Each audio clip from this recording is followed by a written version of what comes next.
iddoowwan bareedduu top 5 tan addunyaa teenyaa. Shanaffaa manneen qulqullummaa beegaan Myanmar.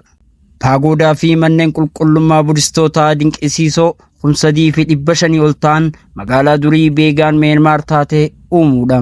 Jaarraa 9ffaarraa eegalee magaalaan guddoon duraanii tun wiirtuu aadaa, dinagdee fi amantii impaayera peegaan taatee tajaajilaa turte.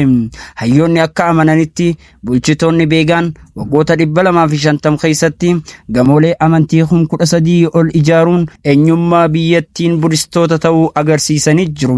Haa ta'u malee manneen qulqullummaa hedduun isaanii kirkira lafaatiin jaarraa hedduudhaaf barbadaa'anii jiru. Waggaa keessatti bara 2019tti UNESCOon manneen qulqullummaa beegaan Myanmar hambaa addunyaa jechuun kan moggaase yoo ta'u diigama hedduu deebisanii dhaabuu fi caasaalee ammallee dhaabbatee kunuunsuuf hojjeteera. Afraffaa daandii warra Beeyobaabs Maadaagaskar qarqara dhiha Maadaagaskar irratti mukkeen Beeyobaab durii 10 hedduun daandii biyyee Morondaavaa fi beeloonii Siriibii Hinaa gidduu jiru bareechanii fireem godhaniiru. Mukkeen waggaa 800 dura samii dafqaan guutametti ol diriiree mul'ataawwan dinqisiisoo kiiloomeetira hedduu irraa mul'achuu danda'an uumuu yeroo tokko mukkeen baay'ee hin argamne bosona kana keessaa argame kutaa baay'ee guddaa akka ta'an himama. Garuu baay'een isaanii sababa magaalawuutiin kufeera.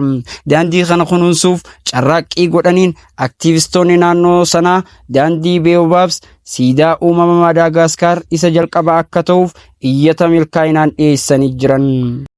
Sadaffaa Jaipur Hindi bakka diizaayinerootaa fi namoota faashinii sochoosaniin jaalatamtuu tan taate magaalaan Piinkii Hindii masaraawwan mootummaa ulfaataa fi halluu adda addaa qaban kutaa biyyattii hunda keessatti argaman keessaa tokkoof keessaa qabdi. Gamooleen jalqabaa magaalaa dallaa qabdu kana keessa jiran hedduun isaanii bara 1700 keessa kan ajajaman yoo ta'u Hawa Mahal beekamaa fi masaraa Raajaa Mahal dabalatee garuu halluun bifa pilaastikii dafqaan guutame Jaipur bara 1876tti yeroo magaalattiin guutuun dhufaatii abbaa warra mootittii Victoria Piriinsii Albert simachuuf dibamte mul'ate. Dhufaatii abbaa warra mootittii Victoria Piriinsii Albert simachuuf dibamte mul'ate. Arkiteekcharii Hinduu Raajpuut irraa kan hafe Jaipur gabaa huccuu addaa ta'e kan qabdudha.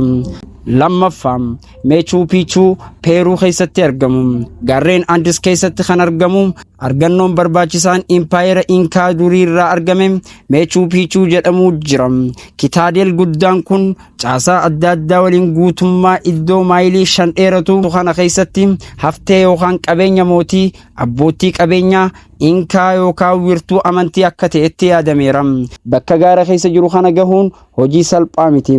Sababni isaas olka'iinsa olkaa irratti miilaan deemuun baay'ee waan barbaachisuuf garuu ilaalcha jireenya keessan keessatti argitan kamiyyuu irraa adda.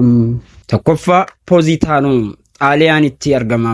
Hoteelota sadarkaa addunyaa fi gamoolee paastel beekamoo ta'aniin kan beekamtu Poozitaanoo gandoota qarqara galaanaa Amalfii keessa jiran keessaa isii takka.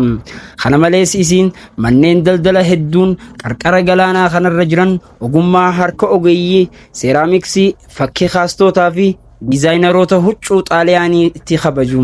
Kutaan hundarra gaarii kaaffee fi hoteelli hundi jechuun ni danda'ama. Ilaalcha gaarii galaana Meeditiraaniyaa qabaachuu isaa qofa ta'uu danda'a. Chaanaalii YouTube Farree Podcast subscribe gochuu hin dagatinaa.